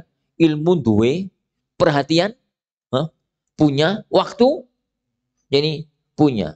Ada orang itu yang ilmu punya, tapi perhatiannya nggak kepada ilmu itu. Dia tuh ngaji itu akidah. Ratau, padahal dia kalau ngaji dikit pinter. Tapi nih ngaji itu akidah, biarkan gitu. Oh, nulis bagus Ustaz kayak ngono. Ada orang tua alim, tapi ngaji itu tentang tajwid, tentang tahsin, tentang opo, sehingga dia kenal sebagai ilmu, dia dikenal sebagai ustadz tajwid, ustadz tahsin, ustadz qiraah. Tapi sebenarnya dia itu jago di fikih. Tapi perhatiannya di situ. Yang kedua, bisa jadi dia itu adalah alim, punya perhatian di sisi hukum-hukum agama, tapi kan gak semua orang punya waktu, gak kober. Jadi ya karena dia itu ya opolah jabatannya ini, jabatannya itu, jabatannya ini, kan macam-macamnya, sehingga wis sibuk urus karpe dewe. Lah orang yang terkumpulkan tiga ini gak semua orang. Itu nggak semua orang. Allah Subhanahu Wa Taala memberikan taufik kepada 4 sahabat tadi untuk menjadi garda depan ilmu fikih di zaman para para sahabat. Di zaman para sahabat. Sehingga di zaman tabi'in itu sudah muncul iki loh fikih gaya Ibnu Abbas. Murid-murid Ibnu Abbas. Murid-murid Abdullah bin Mas'ud. Murid-murid siapa? Zaid Ibnu Thabit. Dan masing-masing murid itu roto-roto murid itu cenderungnya berfatwa, ilmunya mengikuti ilmu gurunya. Itu kok zaman sekarang lah. Jebolan Al-Furqan di mana-mana. Semono ku gayai. Semono ku gayai. Fikih yang ngono. Fikih Al-Furqan kan fikih ana. Ini. Dalam arti semua fatwanya itu mengerucut kepada orang-orang tertentu di Al-Furqan. Kemana-mana channel Al-Furqan ini metu ngajari mukhtarot. Ngajari mukhtarot. Mukhtarot itu ilmu kitab suci ini Al-Furqan. Ini kitab suci ini Al-Furqan. Santri-santri jebolan pondok lain. Jadi jebolan pondok lain. Gayanya beda, ilmunya beda, fatwanya beda. Nek ngajar nahwu, gak tahu ngajar mukhtar, tuh gak iso, gak tahu belajar.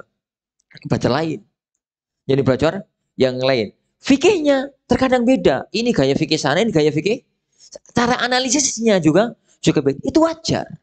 Itu wajar. Sebagaimana itu ada zaman sekarang, itu juga ada di zaman dahulu. Semua murid itu kagum sama gurunya. Dan ingin menyampaikan ilmu gurunya. Ya ingin menyampaikan jadi ilmu gurunya. Begitu. Apalagi para jamaah yang Allah Subhanahu wa taala. Jadi apa ya?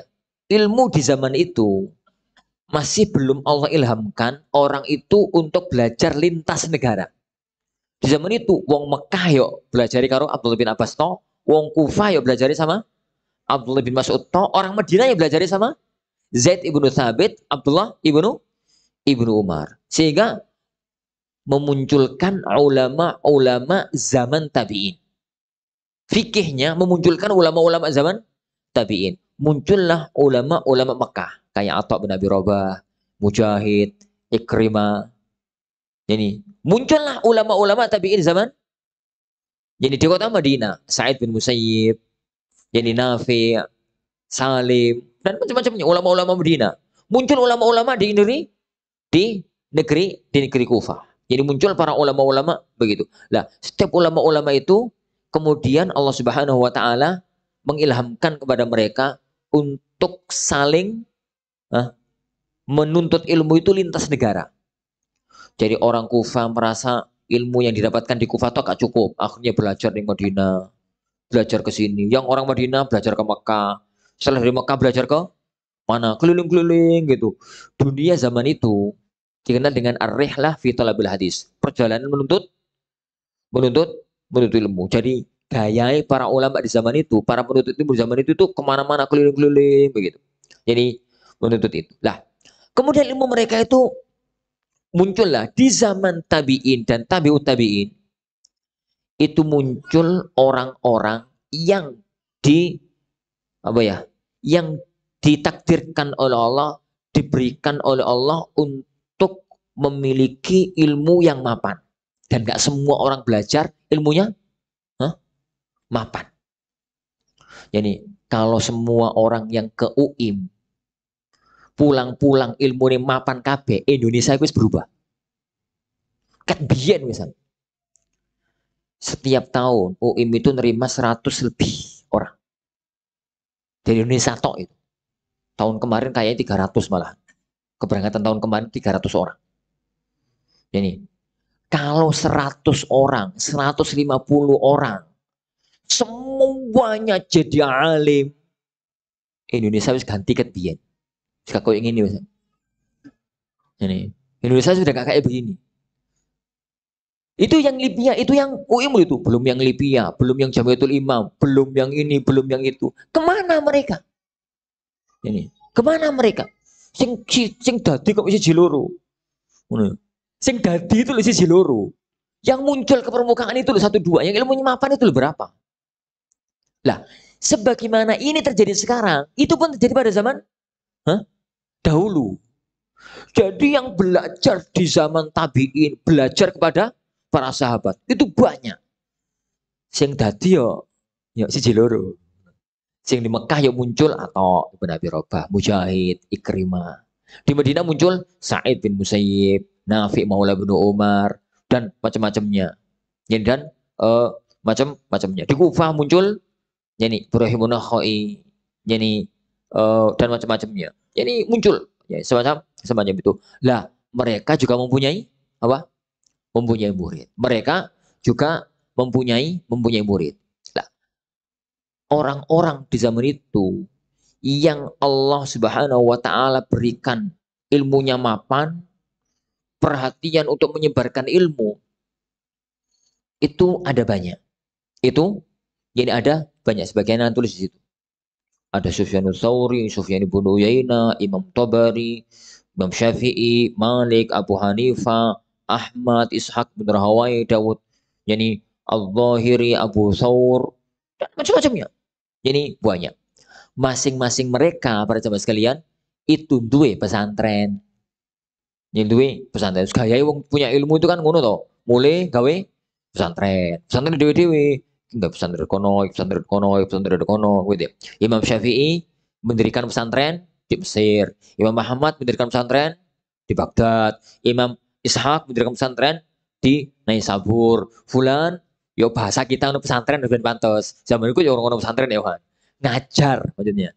Jadi Imam Syafi'i natapnya di Mesir, ngajar di Mesir. Manusia itu berdatangan ke Mesir untuk belajar. Tapi sudah ngono pesantren. Zaman itu belum ada pesantren. Imam Muhammad tinggalnya di Baghdad, ngajar di Baghdad. Imam Ishaq ngajarnya di Naisabur.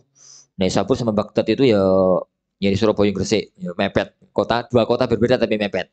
Jadi kemudian imam-imam yang lain di negeri mereka masing-masing.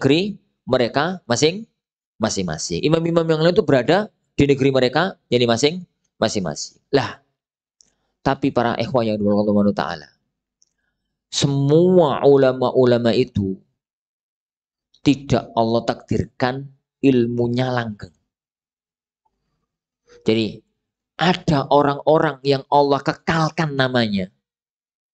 Ada orang-orang itu yang Allah jadikan ilmunya itu diajarkan, tapi kemudian tidak lagi dikenal. Ilmunya itu hilang ditelan sejarah. Contoh, kalau anak nyebut Imam Syafi'i, kok semua orang kenal nama itu. Kalau anak nyebut Imam Malik, semua orang kenal nama itu. Kalau anak nyebut misalkan Abu Hanifah, Ahmad, semua orang kenal. Tapi kalau anak nyebut Al-Laits Ibnu Sa'ad, ku sopo? Iku sopo? Laits itu sopo? Padahal Laits itu kata Syafi'i lebih alim dibandingkan Malik. Padahal Imam Syafi'i itu muridnya Malik, dan Imam Syafi'i itu nggak pernah ketemu dengan Laits. Nggak pernah ketemu dengan Laits Ibnu Sa'ad. Jadi beliau itu perjalanan Imam Syafi'i menuntut ilmu itu kan awalnya itu beliau itu bukan orang yang kepingin belajar fikih, bukan orang yang kepingin belajar agama. Beliau itu awalnya adalah seorang ahli bahasa. Kemudian sudah jadi anak remaja gitu, pinter dalam ilmu bahasa, dikatakan sama ulama di zamannya, Mas, Dik, kalau bahasa kita, sampai kepingin jadi orang yang Allah tinggikan derajatmu, belajarlah ilmu agama. Akhirnya beliau belajar ilmu agama ke Malik di kota Madinah. Dalam waktu dekat, dalam waktu singkat menguasai kitabnya Malik Muwatta. Selesai belajar kepada ilmunya Malik, maka Imam Malik mengatakan, nak, sampean wis habis ilmuku sampai serap kabeh. Kalau kamu mau, belajarlah, lanjutkan belajarmu ke Baghdad. Jadi ke ulama-ulama Baghdad. Beliau di Baghdad ketemu dengan Muhammad bin Hasan Syaibani, muridnya Imam Abu Hanifah rahimahullahu taala. Muridnya Imam Abu Hanifah rahimahullah taala. Sehingga ilmunya Syafi'i itu adalah gabungan antara ilmunya Malik dan ilmunya Abu Hanifah. Taib. Di usia 40 tahun. Beliau itu meninggalkan Baghdad, pindah ke Mesir. Di Mesir itu tempatnya Laits ibnu Sa'ad. Tapi beliau sudah meninggal dunia, tinggal pesantren ini, murid-muridnya. Beliau Imam Syafi'i itu sering ketemu dengan murid-muridnya Laits. Itu beliau merasa murid-muridnya kayak gini. Gurune, huh? Kayak opo, Danio kayak opo. Gurune semacam apa? Maka beliau mengatakan Al-Laitsu afqah min Malik illa anna ashabahu dhayya'u. Jadi Laits itu lebih alim dibandingkan Malik. Sayang, murid-muridnya nggak open. Murid-muridnya itu nggak open. Nggak open itu maksudnya apa? Jadi murid-muridnya menyia-nyiakan gurunya. Oh no ya wah. Alim itu Masya Allah. Muridnya itu open, perhatian. Jadi kepada gurunya. Kalau zaman sekarang itu murid-muridnya saya Ibnu Utsaimin. Murid-muridnya Syekh Utsaimin itu Masya Allah open nih. Jadi jenengan kalau tahu kitab-kitab Syekh Utsaimin yang gede-gede itu bukan karyanya beliau. Itu bukan karyanya beliau. Itu adalah kajiannya Syekh Utsaimin yang direkam. Jadi dan manhaj beliau itu tidak memperbolehkan beliau ngajar kecuali direkam. Rekaman itu katam kitab apa, begitu ya. Kayak antum lah, misalkan ngono ya. Kayak kita zaman sekarang itu ngaji kitab Al-Wajiz, itu kan disyarah toh oleh gurunya. Itu tuh direkam. Itu direkam lah. Murid-muridnya itu ditulis dari A sampai Z, rekaman itu jadi tulisan. Kemudian dicetak di sebuah buku. Itu gaya-gaya murid yang open. Ada sebagian syekh itu yang muridnya gak open, yang muridnya gak perhatian. Sehingga begitu orangnya meninggal dunia, 1-2 abad kemudian, sudah namanya hilang di telan zaman. Namanya itu hilang di telan zaman. Lah, ulama-ulama yang selevel dengan Abu Hanifah, Malik, Syafi'i, Ahmad itu banyak di zaman itu. Yang selevel keilmuannya. Tapi Allah Subhanahu wa taala mentakdirkan yang ilmunya dikekalkan oleh Allah di dalam fikih itu hanya 4. Yaitu Abu Hanifah, Malik, Syafi'i, dan Ahmad.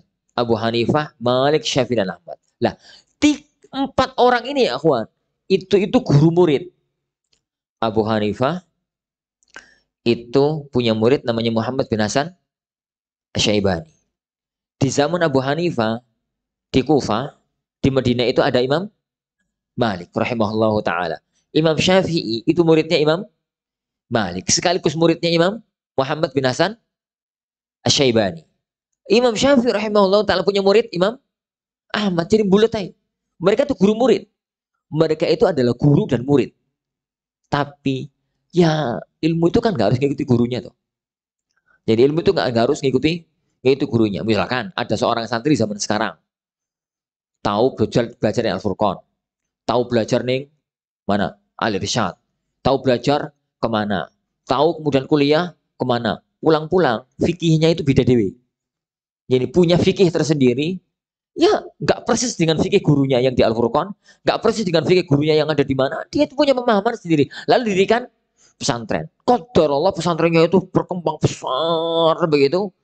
Muridnya open, semua kajiannya direkam, dicatat fatwa-fatwanya sehingga ilmunya itu kekal. Dan itu taufik yang Allah berikan kepada siapapun di antara hamba-hamba Allah Subhanahu wa taala. Sehingga ya kawan, munculnya mazhab itu jangan difahami bahwa ulama itu mendirikan mazhab. Gak ada ulama itu mendirikan mazhab. Yang ada itu orang yang Allah beri ilmu ngajarkan ilmunya. Sebagian di antara mereka Allah takdirkan 2 murid yang perhatian, sebagian antara mereka ditakdirkan oleh Allah murid tidak perhatian, sehingga 1-2 abad berikutnya hilang ilmunya. Hilang maksudnya itu gak dikenal secara luas, hanya ada di dalam kitab-kitab yang besarnya para ulama, jadi ulama-ulama gitu. Begitu gambarannya. Sebagaimana ya akhwan, Sebagaimana nek kita, nek Allah itu memunculkan 4 ulama di bidang fikih, Allah itu memunculkan 6 ulama di bidang hadis. Padahal ulama hadis itu berapa orang? Ya berkeratusan. Yang belajar hadis, yang mencari hadis, meriwayatkan hadis itu ratusan. Tapi yang Allah munculkan, 6. Bukhari, Muslim, Sunan Arba. Jadi kalau kita tambah 9, Ahmad, Malik sama Darimi. Jadi tambah lagi Tabrani. Gitu ya. Tapi kan cuma sekian itu yang Allah munculkan. Dalam ilmu yang lain misalkan ilmu qiraah, ilmu Al-Qur'anul Karim, yang Allah munculkan hanya beberapa orang. Yang kemudian masyhur dengan nama qiraah sabah.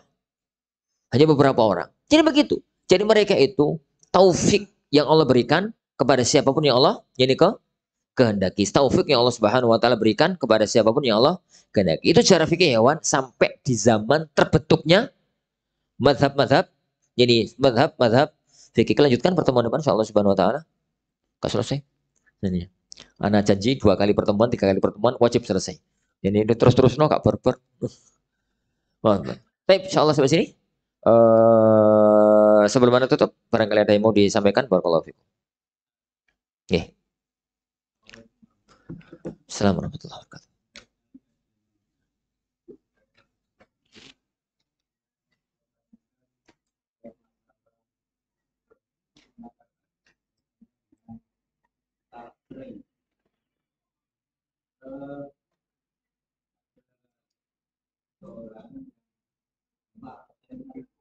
Mantannya ngurus Yugo.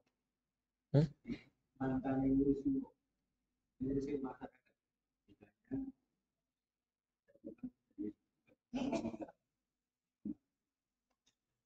Ada seorang yang pas itu praktek dan dapat gimana? Suaminya masalah. Maka dia berada nikahnya. Dan sama itu salah itu dua orang saksi tapi seorang saksi itu mengatakan salah ini ya. Terus dia menuntut lagi istilahnya menuntutnya tidak ke Pak Penghulu ke Pak Muslim atau Ustaz ya. menikah lagi iya hanya menikahi ya ya terus kemudian selanjutnya dia kami rumah tangga ya rami akhirnya ya terus di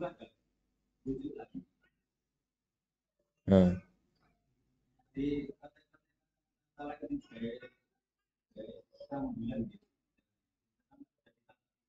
ya belum putusan ya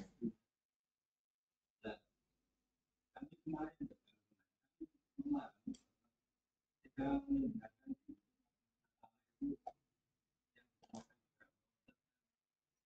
tidak ada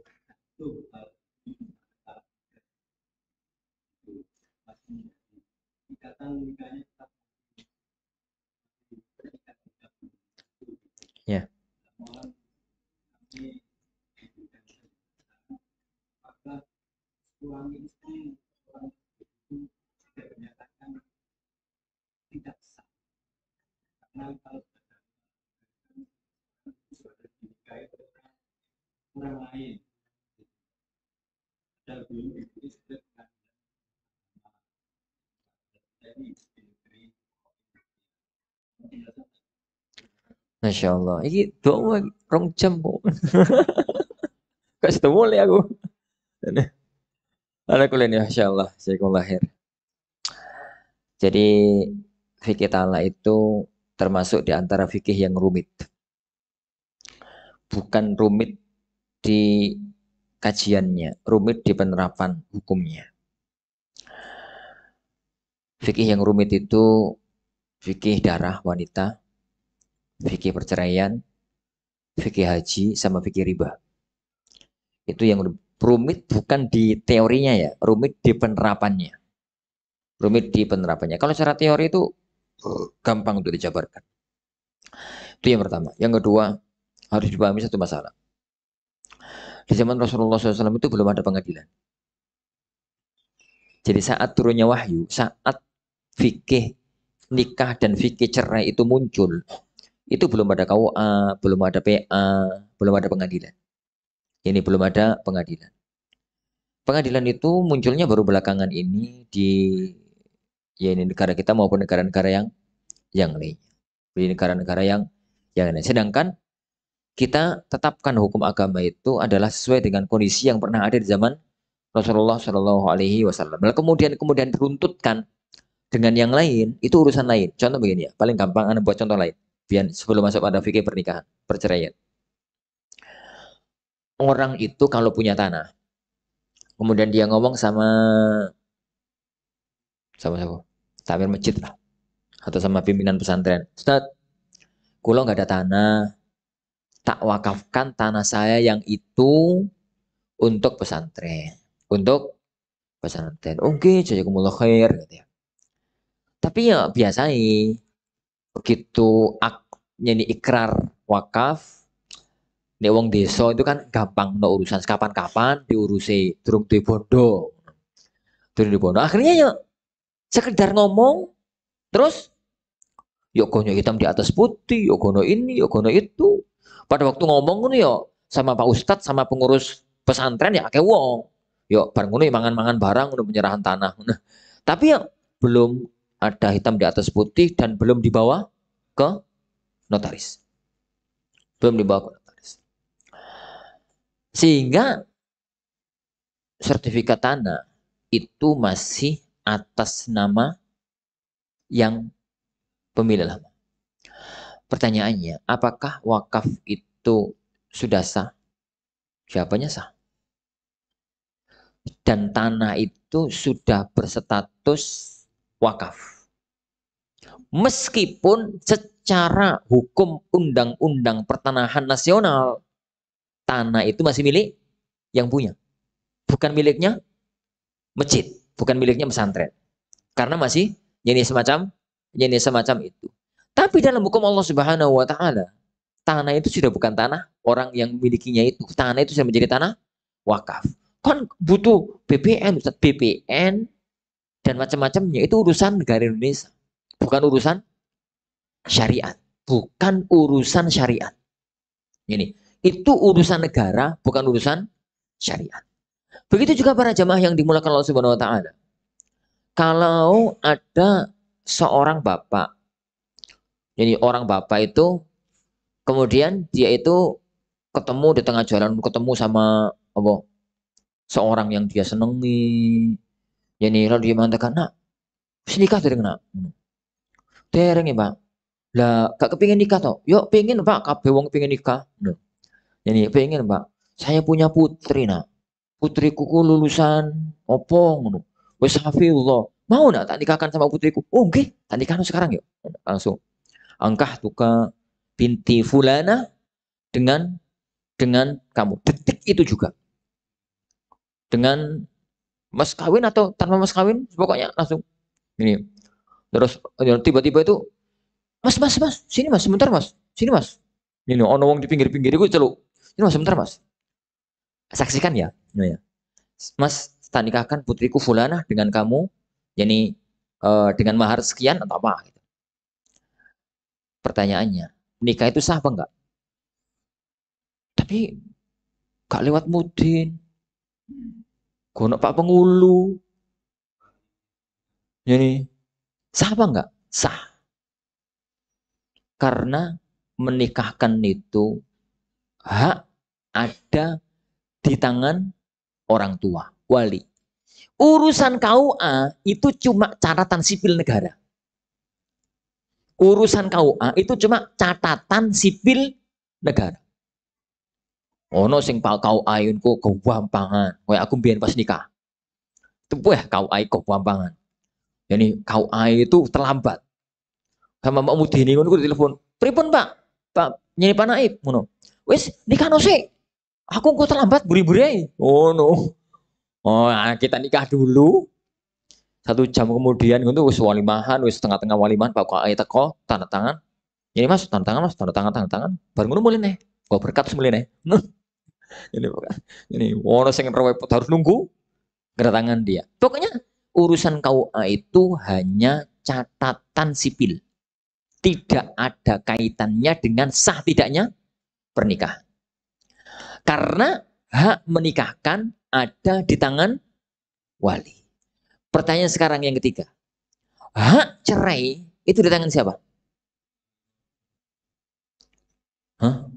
Hak cerai itu di tangan siapa? Di tangan suami, di tangan istri, atau di tangan pengadilan?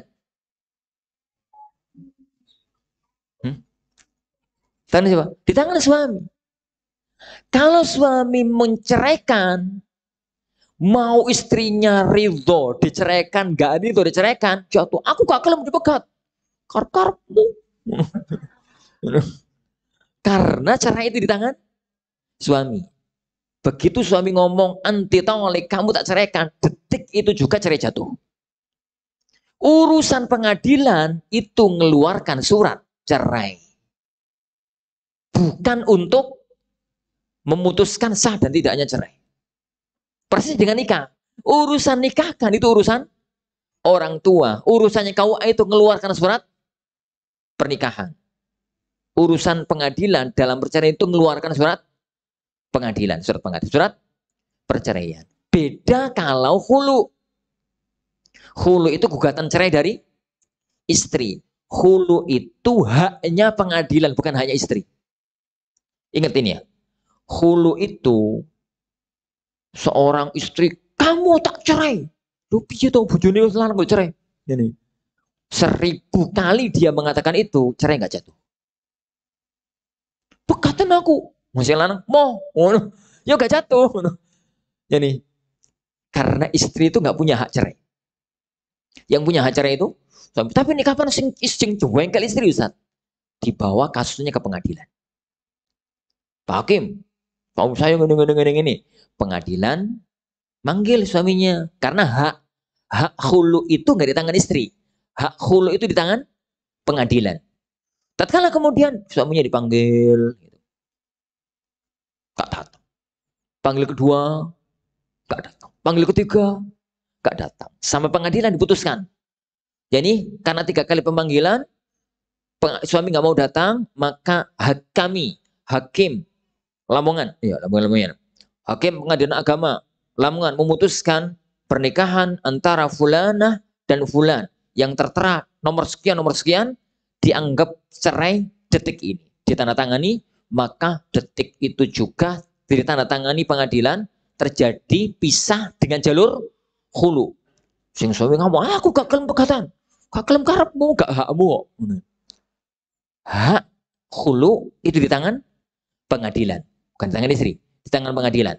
Kalau pengadilan menjatuhkan, meskipun suami gak ridho dipisah, tetap jatuh pisah antara keduanya. Fahami titik ini, ya fahami ini titik ini. Lah, letak permasalahan di negeri kita, itu ben ono kasus pegatan, gak langsung dibawa ke pengadilan. 5 tahun kemudian, 2 tahun kemudian, baru dibawa ke pengadilan. Sampai di pengadilan sebabnya gak diterima oleh. Sebenarnya pengadilan bagus dari titik supaya rujuk masalah wis kadaluarsa. Yani, rujuk itu kan masa iddah. Lah masa iddah itu kan kisaran cuma 3-4 bulan. Iku wis 3-4 tahun baru rujuk. Ruwet tadi ini.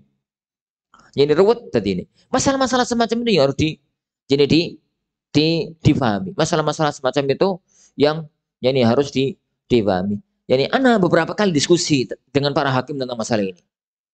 Sebenarnya sampai pakar hukum itu apa tuh Pak Hakim? Ini cerai itu sudah jatuh 3. Cerai satu rujuk, cerai dua rujuk, cerai tiga rujuk. Ya cerai tiga rujuk, cerai tiga. Kemudian kasus ini dibawa ke pengadilan. Kok antum proses sebagai cerai pertama itu piye to karep sampeyan iku? Yo. Lah yo pusat wong pasal hukum ngono kok. Lah ya bah ngono. Jadi, pasal hukumnya itu jadi semacam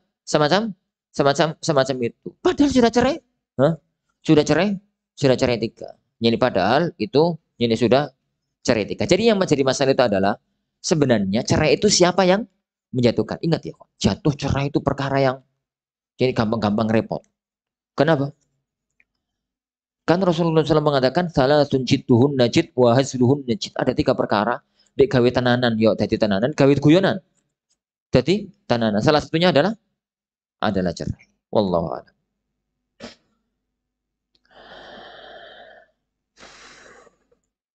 Dalu kabar per.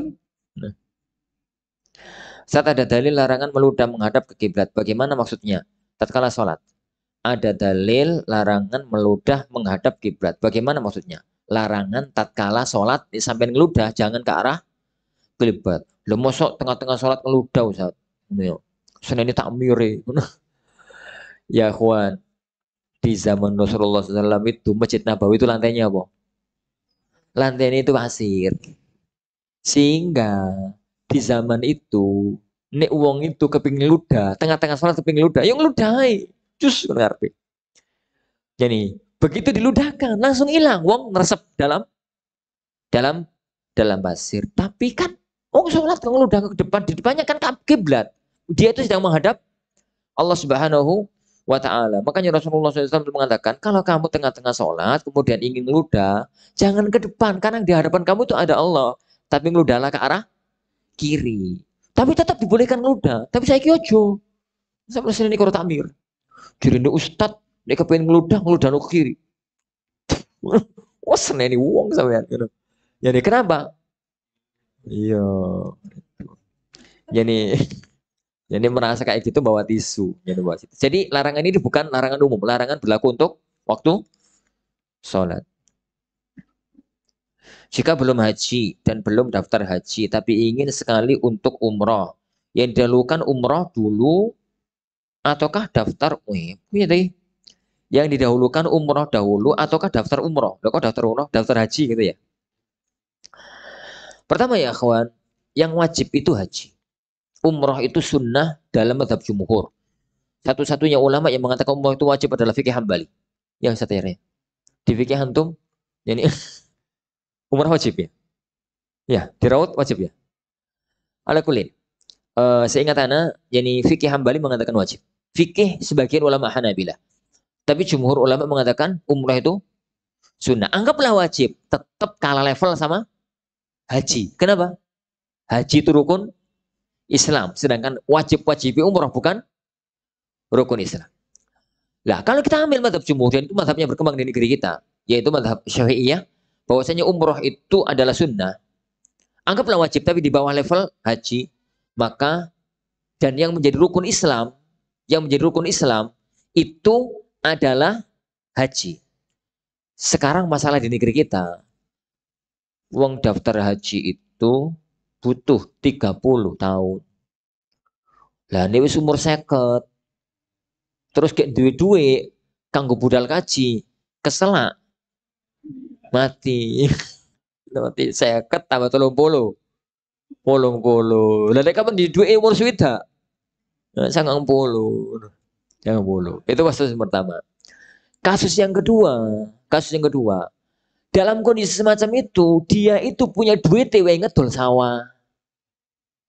Ngedol sawah karena saking rindunya pada Ka'bah, saking rindunya pada Masjidil Haram, dia itu adol sawah nak, sampai di semapan kabeh nak.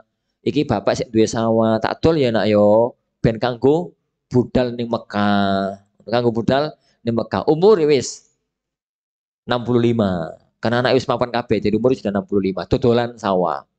Ini nek gawe umroh, gak iso daftar kaji, digawe daftar kaji. Gak iso umroh wong adol sawah kok. Jadi adol sawah, sawah regane 1 juta. Jadi misalkan macam itu. Apa yang harus dilakukan? Perlu diperinci kasus ini. Yang pertama, jika umurnya masih muda, maka daftarlah haji dulu. Jika umurnya 20 tahun, 20 tahun, 30 tahun, ya 35 tahun, 40 tahun gitu ya, umur-umur itu, dan punya uang, daftar haji dulu. Kenapa? Karena yang rukun Islam itu, ya ini haji. Yang rukun Islam itu haji. Dan dia masih ada kesempatan, kemungkinan kuat untuk bisa berangkat, haji umurnya masih panjang. Insya Allah. Ini umurnya normal. Ya, kan nggak ngerti takdir tuh. Kita kan ngerti takdir. Daftar haji dulu. Saat dia daftar haji, kemudian qadar Allah dapat rezeki, berangkatlah umroh meskipun belum haji. Berangkatlah umroh meskipun belum. Meskipun umroh itu berkali-kali. Jadi meskipun dia itu umroh berkali-kali. Kenapa? Ya nasib orang Indonesia. Jadi budal haji itu 30 tahun yang akan datang. 30 tahun jadi yang akan datang. Itu hukum asal. Itu hukum asal. Karena dalam fikih ini, itu namanya fikih tazahum. Fikih benturan. Duit sampeyan itu, ini digawe umroh, gak iso kaji, ini digawe kaji. Jadi, yuk kaji karo umroh, mau kayak kaji gak iso umroh piye to. Jadi, ini digawe umroh, gak bisa kaji, ini digawe kaji. Ya bisa haji, bisa umroh, hanya suwi ngono ae. Jadi hanya lama. Kalau di kemungkinan umur itu masih memungkinkan berangkat haji, maka yang dilakukan adalah daftar porsi haji. Jika Allah kemudian tengah-tengah nunggu itu mempunyai diberikan Allah rezeki, berangkatlah umroh, gak ada masalah. Itu yang kedua. Yang pertama. Yang kedua ya kawan, kalau dia tatkala itu dia sudah sepuh, dia sudah tua, dia sudah sepuh, dia sudah tua. Kalau nunggu apa ya, haji gak iso umroh, nunggu umroh, daftar haji gak iso umroh, daftar umroh gak iso haji. Ini daftar haji nunggu 30 tahun lagi padahal kemungkinan harus mati. Ini. Jadi umroh sekarang, umroh sekarang. Dalam kondisi itu yang Anda mengatakan berangkatlah umroh. Meskipun nggak berangkat haji. Kenapa? Ya karena berangkat haji dalam perhitungan kondisi normal sudah nggak memungkinkan. Ini sudah nggak memungkinkan. Dan itu banyak terjadi. Kita sering ketemu jamaah ulama Indonesia itu sepuh-sepuh. Anda pernah ketemu jamaah jadi sepuh, hilang 2 orang, mbah di depan hotel. Jadi, mbah dari mana mbah? Saking apa ya? Solo atau mana gitu? Dari Solo. Oh, Solo lah. Hotelnya jenengan pundi? Dan semerap nak. Jadi betul kepleke. Boten, boten. Jamaah itu pundi? Duko, kalau mau medal saking masjid lah kok melaku meriki, ngono. Jenengan derek derek travel nopo? Duko poki kulo derek Kajidul Aziz. Lah sopo ngerti Kajidul Aziz? Jadi, waduh, iki piye lah mbah sepuh gitu. Prediksi anak umur 70-an. Jadi, empun edo mbah. Derek nak ngono. Monggo mbah kali kulo tak jane hotel. Tempat makan. Bareng ngono terus piye wong iki ya Mbah, jenengan kulon ter ke masjid. Kulo ter ke masjid sampai di Masjidil Haram, Masjid Nabawi. Jenengan maki temu riku mawon, kata-kata donga nggih ben ketemu koncone. Ngoten mawon. Boten itu sateng pundi-pundi kan. Teban gak ngerti jurusane, gak ngerti urusane. Ini. Lah, sudah sekejap jam umur-umur 70, umur-umur 65. Terus kemudian kita fatwakan untuk gak boleh umroh harus daftar haji dulu. Yo, 100 tahun. Ini gak berantal ya. Susah jadi berangkatnya. Di kondisi semacam itu dan rata-rata jadi banyak orang itu yang berangkat umroh itu ngedol sapi, ngedol sawah, ngedol ini, ngedol itu untuk bisa berangkat. Wallahu a'lam bisa. Meskipun para jamaah sekalian, meskipun budal umroh sebelum haji itu boleh. Kenapa? Rasulullah SAW itu umroh yani 3 kali sebelum haji. Umroh Hudaybiyah yang gagal itu, Umrohul Qadha, sama Umroh Ji'rana. Umrohul Hudaybiyah itu terjadi pada tahun ke-7. Umrohul Qadha Umrah Hudaybiyah tahun 6, Umrah Qadha tahun 7, Umrah Ji'rana tahun 8. Hajinya Rasulullah SAW tahun 10. Hajinya Rasulullah SAW itu tahun 10. Wallahu alam bisawab. Insyaallah subhanahu wa taala yang kita pelajari, mudah-mudahan ada barokah dan manfaatnya. Kita akhiri majelis kita. Subhanakallahumma wa bihamdika asyhadu an la ilaha illa anta astaghfiruka wa atubu ilaik. Assalamualaikum warahmatullahi wabarakatuh.